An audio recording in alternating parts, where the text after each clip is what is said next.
اور اس زمانے کے اندر بھی ہماری قوم کچھ کم نہیں کرتی ہے. یہ سمجھ لیں آپ، مشرکین مکہ کے اوپر بات رکھ کر ہم اپنے دل کے بوجھ کو ہلکا کر لیتے ہیں، مگر اس زمانے میں جو کچھ ہو رہا الامان الحفیظ. اسی جمعے کو غالباً مجھے کسی نے آ کر بتلایا، ایک مسجد میں سنبل میں کسی جگہ تقریر ہو رہی تھی کہ غوث پاک کے پاس ایک صاحب گئے اور جا کر کہنے لگے حضرت 7 بیٹیاں ہیں، لڑکا کوئی نہیں. کہا گھر سے کب آئے؟ کہ جی ابھی آئے. بولے گھر جاؤ. جا کر دیکھا تو 7 کے 7 لڑکے بن چکے تھے. کہا میرے مالک کیا پبلک ہے. سبحان اللہ سبحان اللہ. اور سبحان اللہ کی صدائیں ہوتی ہیں. کیا چیز تم نے کہاں پڑھا؟ ایک صاحب اپنے بچے کو لڑکی کو لے کر آئے تولیہ کے اندر، کہا کہ حضرت بڑی دعا کی تھی مگر لڑکی ہوئی. کہا کھول کے دکھاؤ. جب کھول کے دیکھا تو لڑکا تھا. پوری مسجد بھری ہوئی. شاید اسی جمعے کی بات ہے.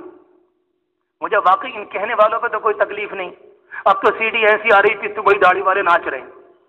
ان بیچاروں کو تو نہیں معلوم کہ کون سی دنیا کی تنظیمیں جیسے جعلی نظام یا یہودیوں کی کوئی تنظیم استعمال کر رہی ہے اسلام کے درمیان پھوٹ ڈالنے کے لیے.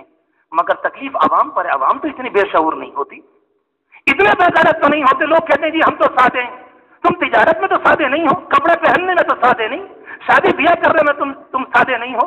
جب شاپنگ کا مسئلہ ہے تو دہلی کا ہر سینٹر کا پتہ ہے کون سے مال میں کس قیمت کے اندر کپڑا مل رہا ہے. مگر یہاں آ کر تم اتنے بالکل بدھو، اتنے بے عقل، اتنے اپنے آپ کو نیچا بنایا، اتنے ناپاک، اتنے کم درجے کے، تمہیں یہ بھی نہیں معلوم کہ کوئی اللہ کا بندہ آوے اور سامنے کی طرح تمہیں نچا کر چلا جائے کہ ٹکٹکی کی بنیاد پر. اگر اللہ کو ہمیں نچوانا تھا تو پھر بندر اور ہمیں بیچ بنایا ہوتا کہ جو چاہے کچھ بھی کہہ کر چلا جائے اور کوئی اللہ کا بندہ پوچھنے کو تیار نہیں کہ یہ ہو کیا رہا ہے.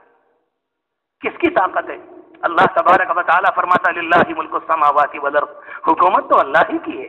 جس کو چاہے لڑکا دے، جس کو چاہے لڑکی دے، جس کو چاہے دونوں دے. اور ایک موقع پر فرمایا وَيَجْعَلُ مَن يَشَاءُ عَقِيمًا، اور جس کو چاہے کچھ نہ دے. رب العالمین قادر مطلق، کسی کو ذرہ برابر کوئی اختیار نہیں.